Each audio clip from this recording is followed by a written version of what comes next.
যেখানেই আছে ঠিক আছে, ও নিশ্চয়ই ফিরবে। আমাদের ভালোবাসা, আমাদের বিশ্বাস এতটুকু নয় মা।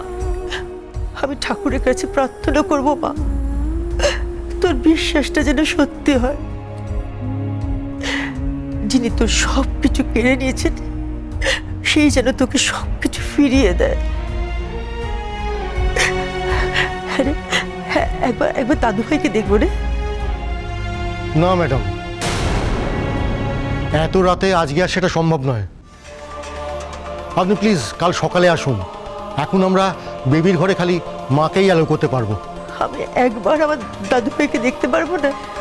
মা দেখো, আমি এমনিতেই ওনাদের নিয়ম ভেঙেছি, তাই আজকে আর দেখো না, কালকে সকালে এসো প্লিজ। তোর এই মানসিক অবস্থা, একটা ছোট্ট শিশুকে নিয়ে তুই একা থাকবি? মা আমি একদম ঠিক আছে, তুমি ভেবো না। আর ওনারা সবাই আছেন তো, আমি ঠিক আছে মা।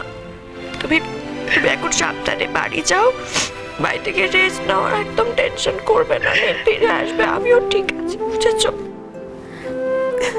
সাবধানে থাকিস মা।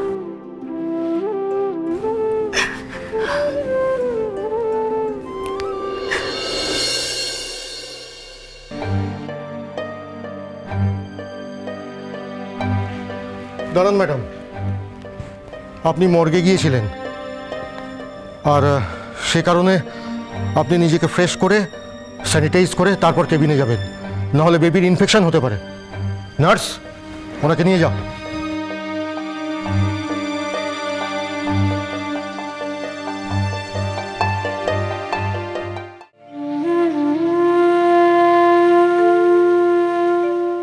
আন্টি, মম বরং এখন একটু বিশ্রাম নিক।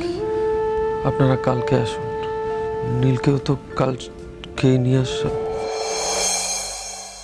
হ্যাঁ ভাদুরী আন্টি, আপনারা তো দেখতেই পাচ্ছেন মমের কি অবস্থা হয়ে আছে। কাঁদছেও না, কেমন পাথর হয়ে গেছে। তোমরা শান্তির খেয়াল রেখো, she needs rest. পল্লবী, তুমি অন্তত তোমার মার দেখাশোনা করো।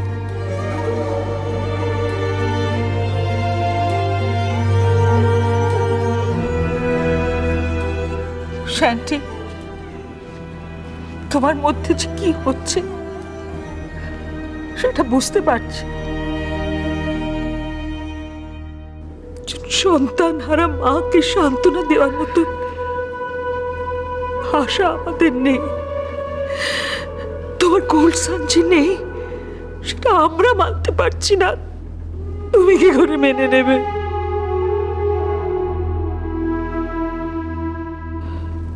You have to get out of this. তোমাকে এই শোকের থেকে বেরিয়ে আসতে হবে প্লিজ। আবার স্বাভাবিক জীবনে ফিরে আসতে হবে।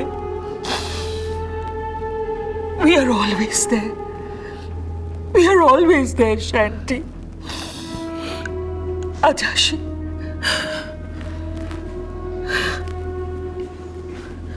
এসো।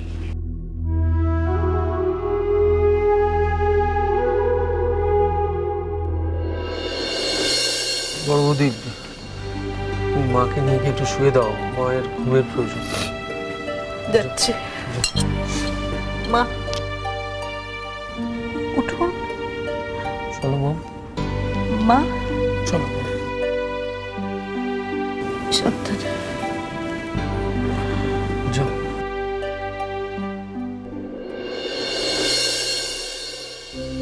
শোভন, বৌদিকে একবার ডাক্তার দেখানো দরকার। দেখছিস না কাঁদছে না, কেমন শোকের পাথর হয়ে গেছে। যে ধাক্কাটা পেল দিদি ভাই, আর কি কখনো মানসিকভাবে সুস্থ হতে পারবে, স্বাভাবিক হতে পারবে বলো? মাধু, চুপ করো। তোমার কি কোনো কথা মুখে আটকায় না?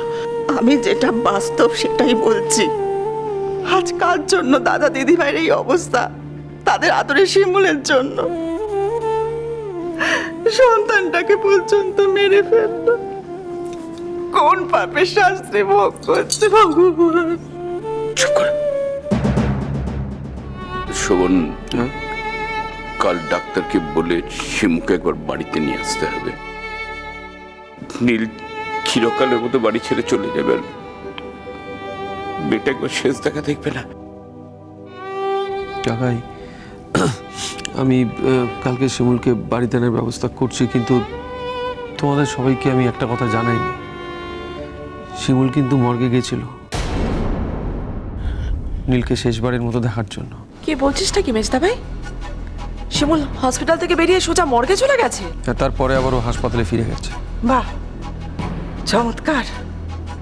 হাসপাতাল থেকে ডিসচার্জ হওয়ার আগেই বেরিয়ে গেল, আবার ফিরেও এলো। হাসপাতালটাকে নিজের ঘরবাড়ি করে তুলেছে। হাসপাতাল কর্তৃপক্ষ ওকে ডিসচার্জ করে দিতে চাইছে, শিমুলকে রাখার রিস্ক নিতে চাইছে না। শিমুলকে কালকে বাড়িতে নিয়ে আসতেই হবে। ভাগ্যের কি নিষ্ঠুর পরিহাস, বাবা চিরকালের মতো বাড়ি ছেড়ে চলে যাচ্ছে আর সন্তান বাড়িতে আসছে। আচ্ছা শোন, তুই ওর ভেবে দেখতো, নীলের সদ্যজাত সন্তান কি কোনোদিন মেনে নিতে পারবে যে তার বাবা নেই? নীলের সদ্যজাত সন্তান যখন বড় হয়ে সত্যি ঘটনাটা জানতে পারবে, বাবা না থাকার যন্ত্রটা মেনে নিতে পারবে? বল।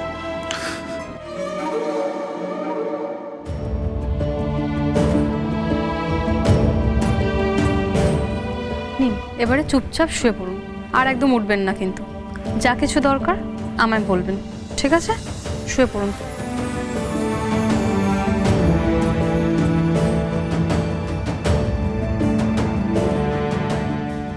এই সোনা,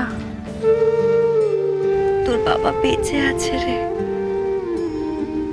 তোর মা তোকে ঠিক কথাই বলেছিল। সবাই না ভুল বলছে, ভুল বুঝছে। মর্গে যে মানুষটাকে দেখে এলাম সে তোর বাবাই নয়। তবে আমি একটু নিশ্চিন্ত হলাম রে। তুই এবার শান্তিতে ঘুমো কেমন?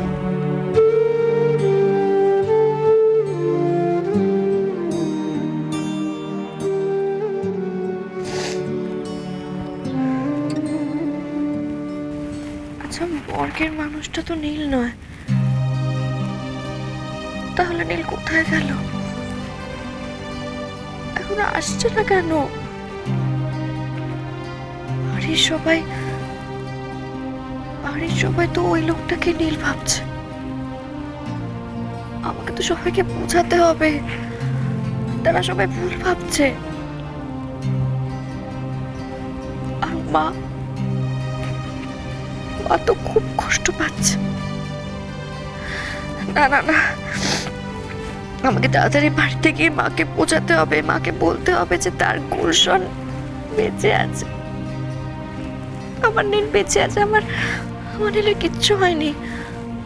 আমি ঠিক বুঝেছিলাম, কিচ্ছু হয়নি নীলের। কিন্তু যদি নীলের কিছু না হয় তাকে, তাহলে নীল এখনো কেন আসছে না? নীল তো সাঁতার কাটতে জানে, আর অন্য কোনো পাড়ে উঠেও গেছে। তাহলে কি অনেক দূরের কোনো পাড়ে উঠেছে? আসতে সময় লাগছে। কখন আসবে নীল? কতক্ষণ ওয়েট করতে হবে? সবাইকে তো বোঝাতে হবে আমাকে। কখন আসবে নীল? কখন আসবে?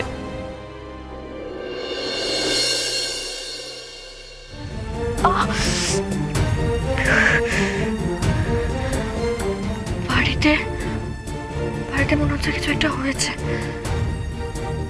সবাই ঠিক আছে তো বাড়িতে?